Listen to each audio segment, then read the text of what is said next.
the law of savings. As money begins to come, so you are already now involved, you are making money. Because income is about making money. And let me say this, focus on making a lot of money. Don't just make money. Focus on making a lot of money. Because the moment you start making money, demands will begin to increase on your life. Without anybody coming to look for you, to say even help me. The moment you started making money, you began to see things you were not seeing before that you need to attend to. It was when you started making money that you now realize how bad your shoe is. Am I the one that have been using this shoe? That's why you suddenly realize this car that you praise God, this that you worship God, this you are so happy. This car is when you start making money. You now start noticing that the car is not moving straight. That's why you now notice that the interiors of the car, they are now old. That's why you come out of your house and you're like, the car is looking very old, and you're like, God, am I the one that have been driving? It's you. So what happens is that when income begins to come in, taste begins to rise. Your taste begins to increase. So I challenge people to say, don't just make income, make a lot of it. Now, from income, we move to the law of savings. Financial security, so to say, begins with disciplined savings.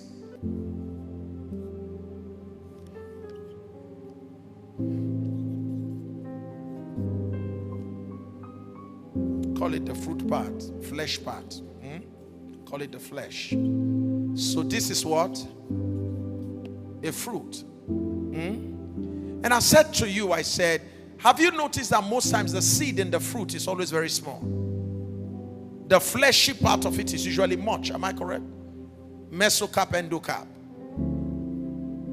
Somebody just like, yeah, I just remember that Greek now. Okay?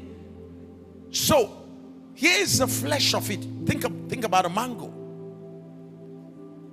We will not have mango trees in constant production if those who eat mango fruit eat the flesh and the what?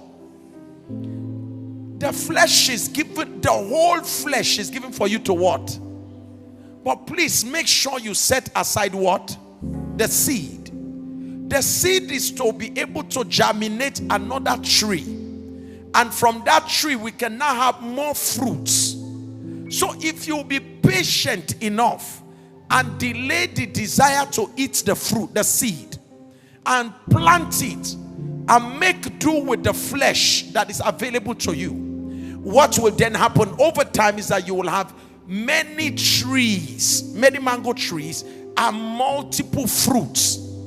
Enough to even have a moment where you can eat part of the seed, but you'll not be affecting the trees. For a man who owns mango trees, if he chooses to eat mango seed, he already has trees that will regenerate them. It will take you time to catch what I just said. For a man who has mango trees, the man has paid the price to develop, to create an orchard. He has created a massive farm where you have thousands of mango trees. If the man chooses to say, I will be eating the mango plus the seed from my mango trees, so don't forget that it is the mango and the seed is eating. It's not eating the trees. He has entered a realm in his life whereby what he eats from the mango tree cannot reduce him, because the tree will regenerate it again. But it took him years. Am I talking to somebody here? It took him years to be able to achieve this. That is why the journey towards wealth creation requires patience. It will take time. But the earlier you begin, the better. So for a Warren Buffett, who is a billionaire today, if he chooses to buy a private jet, a citation jet of $50 million, sir, that is not going to affect him negatively, because he already has a system, a wealth creation system. Are you following what I'm saying now? He already has trees that will always produce fruits. So whatever fruits he chooses to eat, there are still trees that will generate fruits to cover up for what he has eaten. That's why some of them can give out, you can hear, oh, they just give, this one just give out $50 billion, $50 million. They just give it out like that. You know why? They can easily do that now, because the trees are in place, so you can give up the fruits. That is why farmers, oh come on, you're going to get it now. That is why farmers who have plantations, farmers who have mango plantations or orchard, whatever you call that, farmers who have that, have you noticed that when the season comes, they can pluck the mangoes and sell to you? All right, they don't remove the seed from the mangoes, okay, because already they have the trees. The only thing they may choose to do is, if they want to expand the field, they want to have more trees, they can now selectively keep some mangoes, take the fruits, plant again, so they expand their field. But listen, when the time comes, they can sell off fruits plus the seed. That one I'm talking about, fruit plus the seed, the flesh plus the seed. They can give that to you and it doesn't reduce them. Are you getting what I'm talking about here now? This is what you should begin to think about in your mind. If you are very young, you want to say to yourself, I want to get to a point sometimes in my life whereby I already have the trees of wealth.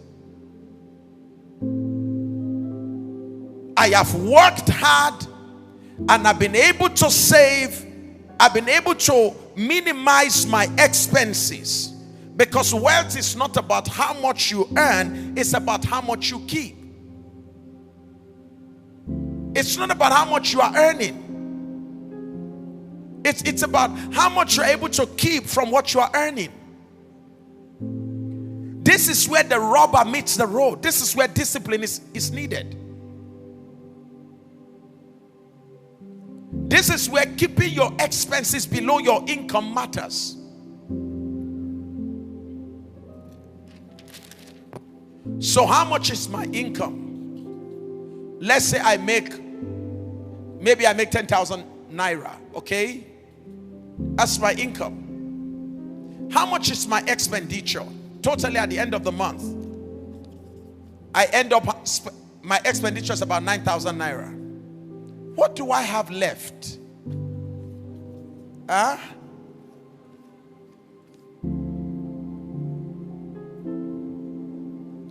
Some of us, your income is 10,000 naira, your expenditure is 15,000 naira.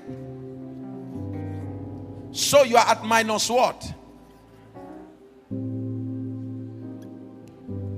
The month is not done, you are in debt.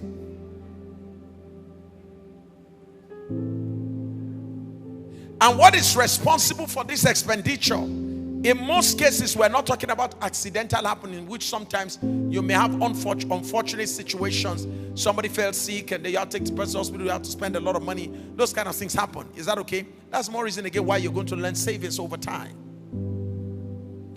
But we're saying there's no problem. The issue is just that you are very spontaneous. Very spontaneous. You see, you just saw this. My God. They must not dangle anything before your face. Just look at your neighbor. Say, pastor is talking to you, not me. I'm okay. Chiffon.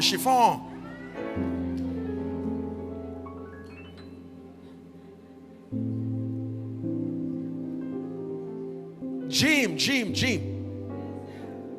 You know that's the latest one now.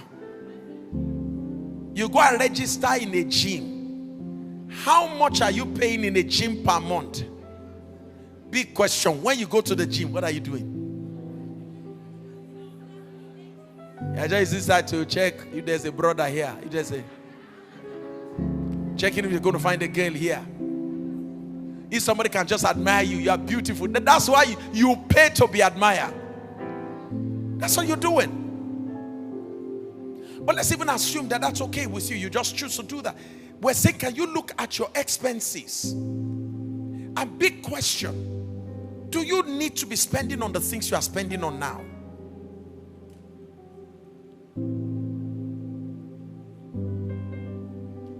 Can't you practice something we call what? Delayed what? Delayed gratification. Tell yourself no. Grow your tree now. Grow your tree now. I was not wearing designers during those days. No, sir, I don't do designers. I go to area 2, corner shop, right? That, sir, yeah, that area where you have the corner shop, close to Pastor John's area. That's where I go to. They measure me. They measure me. They sew suit. They sew coat for me. We negotiate on pad, shoulder pad. I'll say this pad, okay, yeah, this one will look, maybe look. We negotiate on pad that they will put. When I come to service, I'm in a flight mode.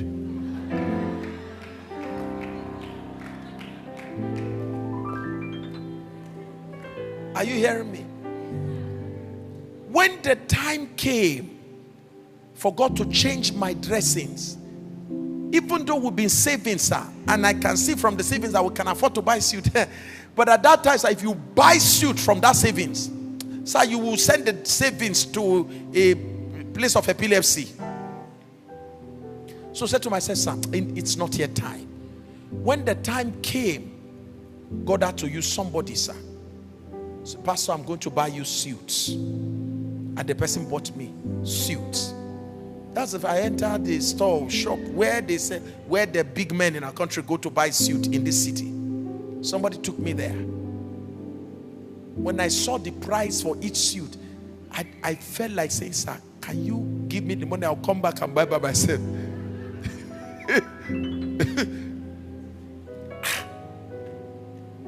At another time, it was your brother, sir. He said, Daddy, he called me. We had done some prayer together. God opened the door for him. He called me, said, Daddy, where are you? I said, I'm at home. He said, Daddy, I want you to come and meet me somewhere. God has done it. Pastor Sunday's elder brother. He said, God has done it. He said, I want you to come and meet me somewhere. He said, He said, Daddy, pick suit. I said, no problem, I picked it. I made sure that I use the ones that they bought for me. I used them carefully so that they will last long. Until when God began to give us the grace for me to now say, okay, let me come there and buy 1 and buy 2 and buy 3.